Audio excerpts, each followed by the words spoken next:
A single strand of your hair grows for up to 7 years, travels at a speed of ½ an inch per month, and can support the weight of 2 elephants when bundled together. Yet when it falls out, getting it back is one of the hardest challenges in modern medicine. Why is something that seems so simple, making hair grow, actually incredibly complex?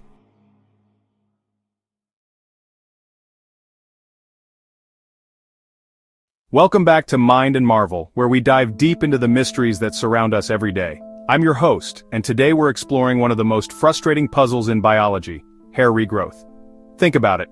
We live in an age where we can transplant hearts, edit genes, and grow organs in laboratories. We've put humans on the moon and built computers that fit in our pockets.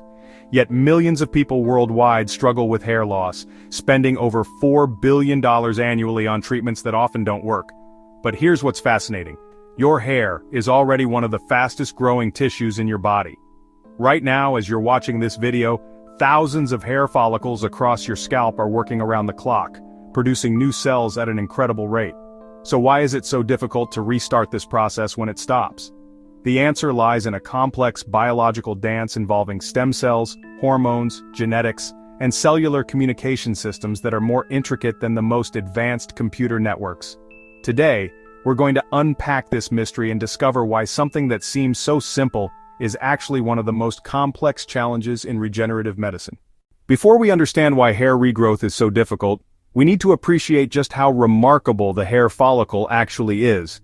Imagine if I told you there was a structure in your body that could completely regenerate itself every few years, contain multiple types of stem cells, and produced one of the strongest natural materials known to science. You'd probably think I was talking about some exotic organ, but I'm actually describing something you have over 100,000 of on your head alone. Let me paint you a picture. Think of a hair follicle like a high-tech factory buried deep in your scalp. This isn't just any factory, it's more like a self-sustaining space station with multiple departments, each with its own specialized function. At the very bottom, we have what scientists call the bulge, and this is where the magic happens. The bulge contains stem cells, which are like the factory's master craftsmen. These cells are incredibly special because they can transform into any type of cell needed to build hair. The cells that make the hair shaft, the cells that provide color, the cells that form the protective outer layer. But here's where it gets really interesting. These stem cells don't work alone. They're constantly communicating with their neighbors through chemical signals, kind of like how different departments in a company send emails back and forth. The dermal papilla, think of it as the factory's control room, sends out signals that tell the stem cells when to wake up and start producing hair. Now, the actual hair production is mind-blowing.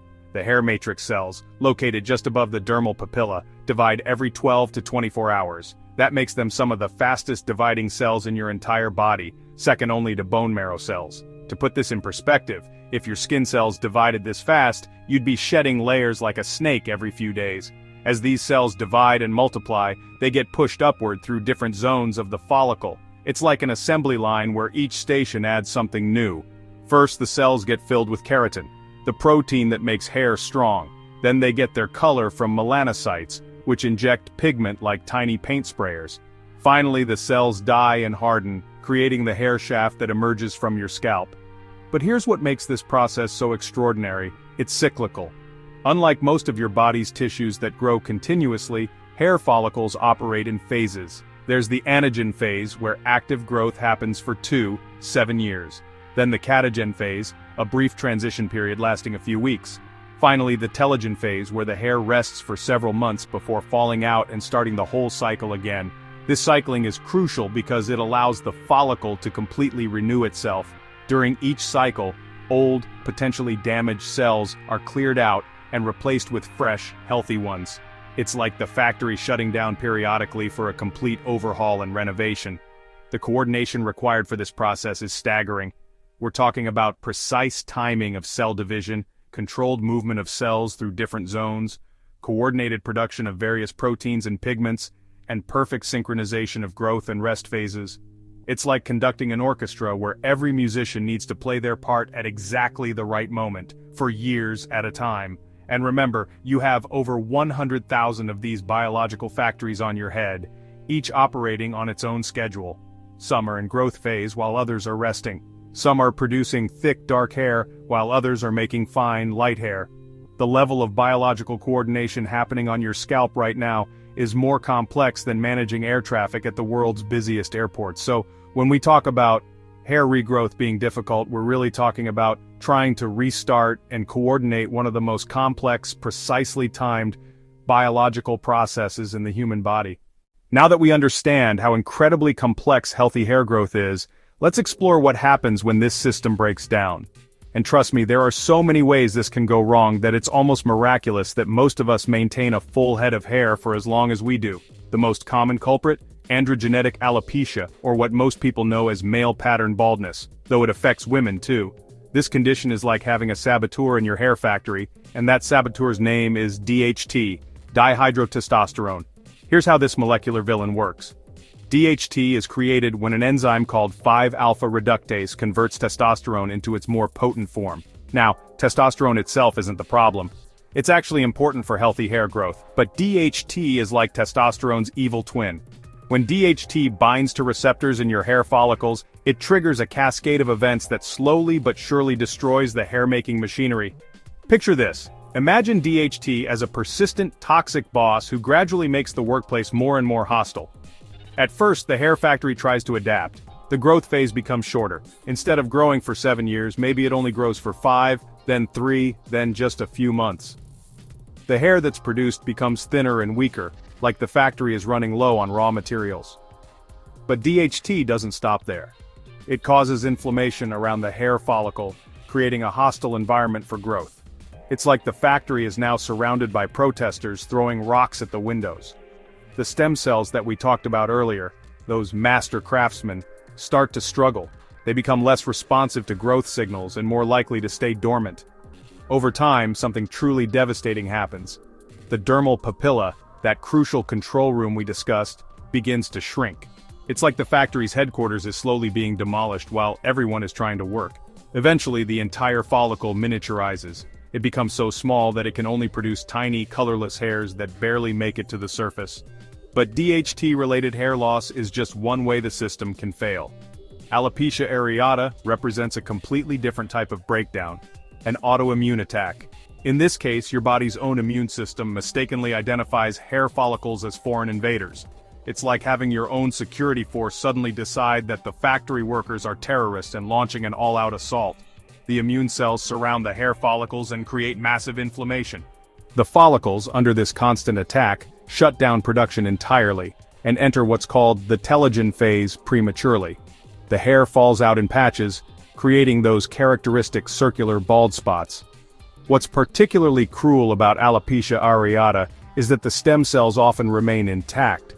The master craftsmen are still there, hiding in their workshop, but they're too scared to come out and work because of the war zone outside. Then there's telogen effluvium, which is like having all your hair factories suddenly go on strike at the same time. This usually happens after a major stressor: physical trauma, emotional stress, hormonal changes, certain medications, or nutritional deficiencies. The hair follicles collectively decide to enter the resting phase early and simultaneously. Imagine if every factory in a city suddenly shut down production on the same day. That's essentially what happens with telogen effluvium. Instead of the normal staggered cycle where only 10 to 15% of your hair is resting at any given time, suddenly 30, 40, or even 50% of your follicles go dormant. The result? Massive hair shedding too, 3 months later when all that resting hair falls out at once. But here's what makes hair regrowth so challenging. Once these systems break down, simply removing the original trigger isn't always enough. It's like trying to restart a complex factory after it's been shut down and partially damaged. You can't just flip a switch and expect everything to work perfectly again. The cellular communication networks that coordinate hair growth can become disrupted. The stem cells may lose their ability to respond to growth signals. The dermal papilla might remain shrunken even after DHT levels are reduced. The inflammatory environment might persist long after the autoimmune attack has been controlled. And in some cases, the damage becomes permanent. The hair follicle structure itself can be destroyed, replaced by scar tissue. When this happens, it's like the factory has been completely demolished and the lot has been paved over. No amount of treatment can bring back something that no longer exists. This is why prevention is so much easier than treatment when it comes to hair loss. Once the complex machinery of the hair follicle is damaged, repairing it requires not just addressing the original cause, but also rebuilding damaged cellular structures, re-establishing communication networks, and somehow convincing dormant stem cells to wake up and start working again. But before you lose hope, let me tell you about some of the most exciting developments happening in hair regrowth research right now. We're living through a revolution in regenerative medicine, and hair loss treatment is getting a complete makeover. Remember how we talked about stem cells being the master craftsmen of the hair follicle? Well, scientists have figured out how to wake up sleeping stem cells and even create new ones. It's like discovering how to train new master craftsmen and motivate the ones who've given up hope. One of the most promising approaches is called platelet-rich plasma therapy, or PRP. Here's how it works. Doctors take your own blood, spin it in a centrifuge to concentrate the platelets, and then inject this concentrated plasma directly into your scalp. Now, platelets aren't just for clotting blood, they're like tiny delivery trucks packed with growth factors and signaling molecules. When these growth factors are injected into areas of hair loss, they act like motivational speakers for your dormant hair follicles. They release proteins like PDGF, VGF, and IGF-1. Think of these as different types of wake-up calls. Some stimulate blood vessel growth to improve nutrient delivery. Others directly activate stem cells. Some reduce inflammation and create a healthier environment for growth. The results have been remarkable for many patients. We're seeing hair follicles that have been dormant for years suddenly spring back to life. The hair that grows back is often thicker and healthier than what was there before. It's like the old factory has been renovated and upgraded with better equipment. But PRP is just the beginning. Scientists are now working with something even more powerful: mesenchymal stem cells. These are like super craftsmen that can not only repair hair follicles but actually build new ones from scratch. Researchers have discovered that these stem cells can be extracted from fat tissue. Yes, your love handles might actually hold the key to regrowing your hair. When these cells are processed and injected into the scalp, they don't just stimulate existing follicles, they can actually regenerate the entire hair-producing apparatus. Even more exciting is the development of hair follicle organoids. Essentially, scientists are learning to grow hair follicles in laboratory dishes. Think of it like growing crops in a greenhouse, but instead of tomatoes, we're growing tiny hair factories. These lab-grown follicles can then be transplanted into areas of hair loss, creating brand new hair-producing sites where none existed before. The technology is advancing so rapidly that some researchers are working on 3D bioprinting of hair follicles. Imagine a printer that, instead of printing documents, prints living hair follicles directly onto your scalp. It sounds like science fiction, but early experiments have shown promising results. Another breakthrough involves understanding the role of the dermal papilla, that control room we discussed earlier. Scientists have discovered that when dermal papilla cells are cultured in specific conditions, they can maintain their hair-inducing properties indefinitely. This means we could potentially harvest these cells, multiply them in the lab, and use them to reactivate dormant follicles or create entirely new ones. But perhaps the most exciting development is in the field of tissue engineering. Researchers are now able to create entire hair follicle units using a combination of different cell types grown on specialized scaffolds. It's like building a complete factory from the ground up, with all the necessary departments and infrastructure in place. The process works like this. Scientists take stem cells and guide them to become different types of hair follicle cells. Some become dermal papilla cells, others become hair matrix cells, still others become the stem cells that reside in the bulge region. These different cell types are then assembled onto a biodegradable scaffold that provides the structural framework for a new follicle. When implanted into the scalp, these engineered follicles integrate with the existing skin and begin producing hair. The scaffold gradually dissolves away, leaving behind a fully functional natural hair follicle that can cycle through growth and rest phases just like your original hair. What's remarkable is that these engineered follicles aren't just temporary fixes. They appear to be permanent additions to your scalp's hair-producing capacity. It's like installing brand new factories that will keep producing for decades to come. Gene therapy is also showing incredible promise. Scientists have identified specific genes that control hair follicle development and cycling.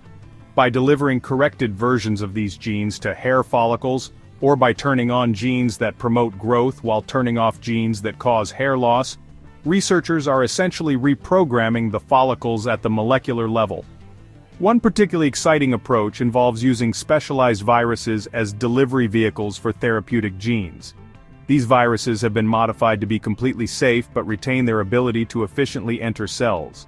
They carry genetic instructions that can reverse the miniaturization process, reduce DHT sensitivity, or even regenerate damaged follicle structures. The beauty of gene therapy is its precision. Instead of treating the entire scalp with medications that might have side effects, gene therapy can target only the follicles that need treatment and provide exactly the type of correction required. And here's what's truly exciting. Many of these treatments are already in clinical trials. We're not talking about theoretical treatments that might be available in 20 or 30 years. Some of these approaches could be widely available within the next 5 to 10 years. The combination of stem cell therapy, tissue engineering, gene therapy, and advanced drug delivery systems is creating a perfect storm of innovation in hair regrowth treatment. For the first time in human history, we're not just trying to slow down hair loss or transplant existing hair from one area to another, we're actually regenerating new healthy hair follicles. But here's where the future gets really exciting. We're moving toward completely personalized hair loss treatment. Just like how cancer treatment is becoming increasingly tailored to individual patients' genetic profiles, hair regrowth therapy is heading in the same direction. Think about it. Your pattern of hair loss is as unique as your fingerprint. The specific combination of genetic factors, hormonal influences, environmental exposures, and lifestyle factors that contribute to your hair loss is completely different from anyone else's. So why should you receive the same generic treatment as everyone else? Scientists are now developing genetic tests that can analyze your DNA to predict not just whether you'll experience hair loss, but exactly what type of hair loss you'll have, when it will start, how quickly it will progress, and most importantly, which treatments will work best for your specific genetic profile. These tests examine hundreds of genetic variants associated with hair loss. They look at genes that control DHT sensitivity, inflammatory responses, stem cell behavior, and hair follicle development. It's like having a detailed blueprint of your scalp's strengths and vulnerabilities. For example, some people have genetic variants that make them extremely sensitive to DHT, while others are relatively resistant. Some people's hair follicles are more prone to inflammation, while others have robust anti-inflammatory mechanisms. Some people have stem cells that respond well to growth factor stimulation, while others need different types of activation signals. Based on your genetic profile, doctors will be able to prescribe treatments that are specifically designed for your biology. If you have high DHT sensitivity, you might receive targeted gene therapy to reduce receptor sensitivity. If your problem is stem cell dormancy, you might get specialized stem cell activation treatments. If inflammation is your primary issue, you might receive anti-inflammatory therapies combined with regenerative treatments. But genetics is just the beginning. Scientists are also developing sophisticated diagnostic tools that can assess the real-time health of your hair follicles. Using advanced imaging techniques, doctors can now examine individual follicles at the cellular level without invasive biopsies. These imaging systems use technologies like optical coherence tomography and confocal microscopy to create detailed maps of your scalp. They can measure follicle diameter, assess stem cell activity, evaluate blood flow, and detect early signs of miniaturization long before any visible hair loss occurs. Imagine going to your doctor for a routine hair health checkup, just like you would for a dental cleaning or eye exam. The doctor would scan your scalp, identify follicles that are beginning to weaken, and start preventive treatments before you lose a single hair. It's like having an early warning system for hair loss. This is leading to the development of what researchers call precision hair medicine. Just like precision oncology has revolutionized cancer treatment, precision hair medicine will revolutionize how we approach hair loss. Your treatment plan might include a combination of therapies precisely timed and dosed for your individual needs. Maybe you receive gene therapy injections every 6 months, PRP treatments quarterly, specific topical medications applied daily in exact concentrations, and stem cell boosters administered annually. The timing, dosage, and combination would be uniquely yours, optimized based on your genetic profile, your follicle's current health status, and your treatment response over time. Artificial intelligence is playing a huge role in making this personalized approach possible. AI systems can analyze vast amounts of data, your genetic profile, follicle health measurements, treatment responses, lifestyle factors, environmental exposures, and identify patterns that would be impossible for human doctors to detect. These AI systems are learning from thousands of patients to understand exactly which combinations of treatments work best for specific genetic and clinical profiles. They can predict with remarkable accuracy how a particular patient will respond to different treatment approaches and adjust recommendations in real time based on treatment outcomes. Some research centers are already using AI-powered apps that allow patients to track their hair regrowth progress using smartphone cameras. The AI analyzes photos to measure hair density, thickness, and growth rates with scientific precision, automatically adjusting treatment recommendations based on the results. But perhaps the most exciting development is the creation of personalized hair follicle libraries. Scientists are working on techniques to harvest and preserve healthy hair follicles from patients when they're young, before any hair loss occurs. These follicles would be stored in specialized biobanks, kind of like how people store stem cells from umbilical cords. Later in life, if hair loss occurs, these preserved follicles could be expanded in laboratory cultures and then transplanted back to the patient.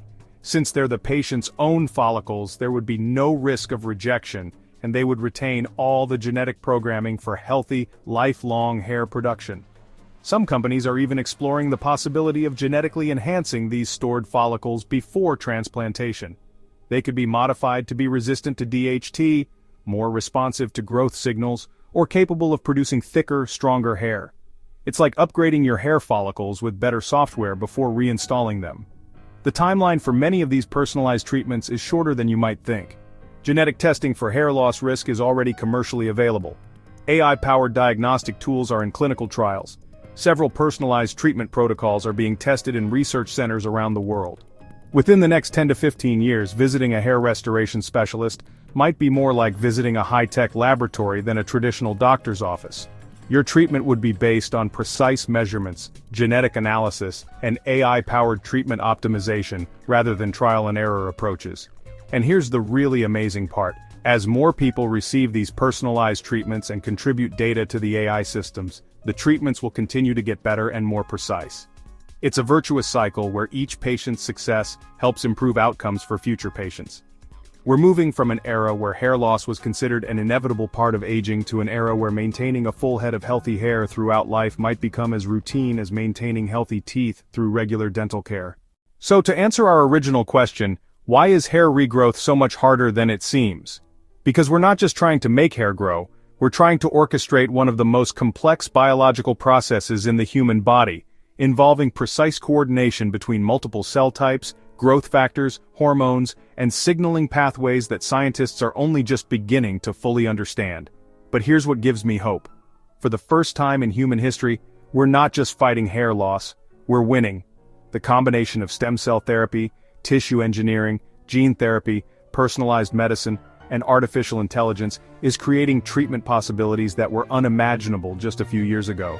Whether you're currently experiencing hair loss, or just want to understand this fascinating aspect of human biology, one thing is clear: the future of hair regrowth is incredibly bright. We're on the verge of transforming hair loss from a permanent condition into a completely treatable and preventable one. If this video has sparked your curiosity about the incredible complexity of human biology, make sure to hit that like button and subscribe to Mind and Marvel for more deep dives into the scientific mysteries that surround us every day. Drop a comment below and let me know, what aspect of hair biology surprised you the most? Are you excited about these new treatments? Or do you have questions about how they might work? I love hearing your thoughts and often use your questions to inspire future videos. Thanks for joining me on this journey through the fascinating world of hair biology. Until next time, keep wondering, keep questioning, and remember, the most incredible discoveries often lie hidden in the things we see every day.